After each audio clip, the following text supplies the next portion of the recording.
Böyle al kanlarıyla yazılmış Çanakkale.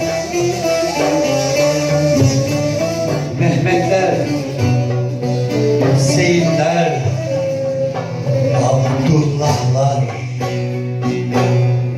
al kanlarıyla boyadılar.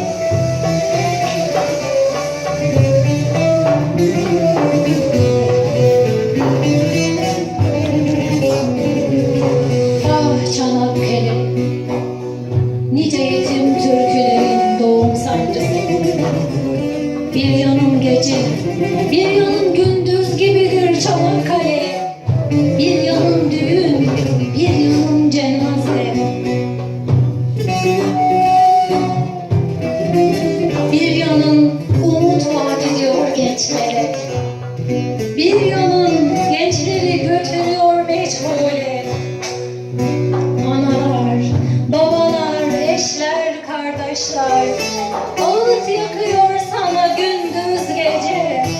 Ah Çanakkale, nice yetim türkülerin doğum sancısı. Nice genç tazelerin yürek sızısı, iç el acısı, yürek yarası. Ah Çanakkale.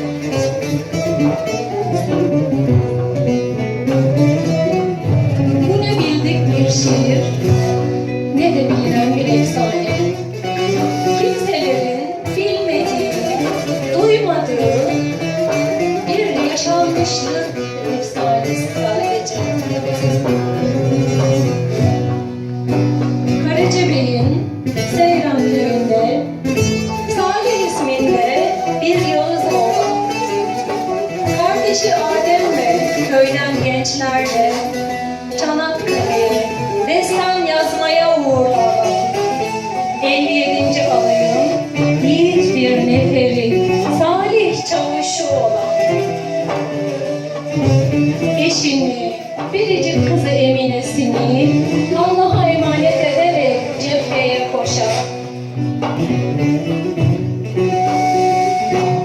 57. alaydır artık onun meskanı. Salih Çavuş'tur yeni ünvanı. Kısa sürede kardeşi Adem yaralanır. Adem başı önde köye geri yollanır. Salih Çavuş düşünür şimdi ne yapmalı? Evime buradan haber salmalı. Müsaade ister başkomutandan. Bir su sürahisi alır oradan. Yetişir kardeşine dönüş yolunda. Bunu der, bunu bizim eve götür selamla. Olur da geriye dönemezsem eğer, su içtikçe beni hatırlasınlar der.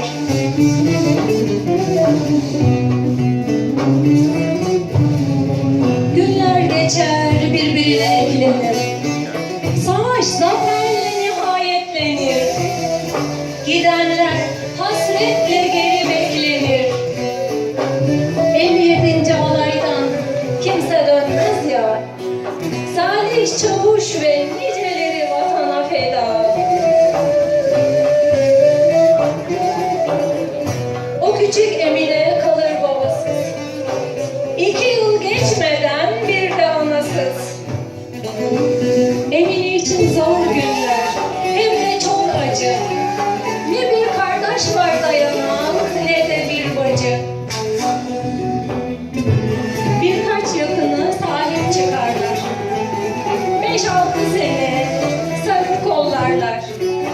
Yaşı 13-14 olunca bir izdivaca uygun olurlar.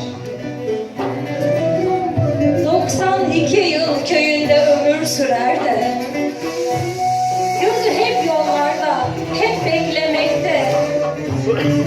Eşini, torunlarını asker eder de Taşlık Tepesi diye bilinen yerde sanki babam diyor gelecek gibi, Eminem ben geldim diyecek gibi, Eminem ben geldim diyecek gibi. Ben bu yaşanmışlığı nereden mi duydum? Elimdeki sürahiyi nereden mi buldum? 57. alayda şehit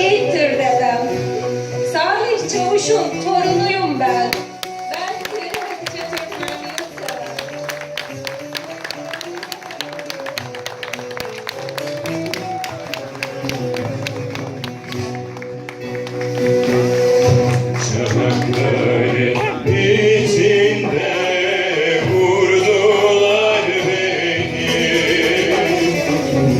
Çanakkale içinde vurdular beni.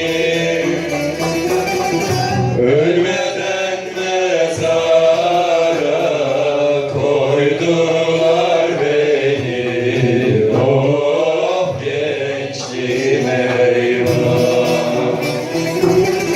Ölmeden mezara koydular beni.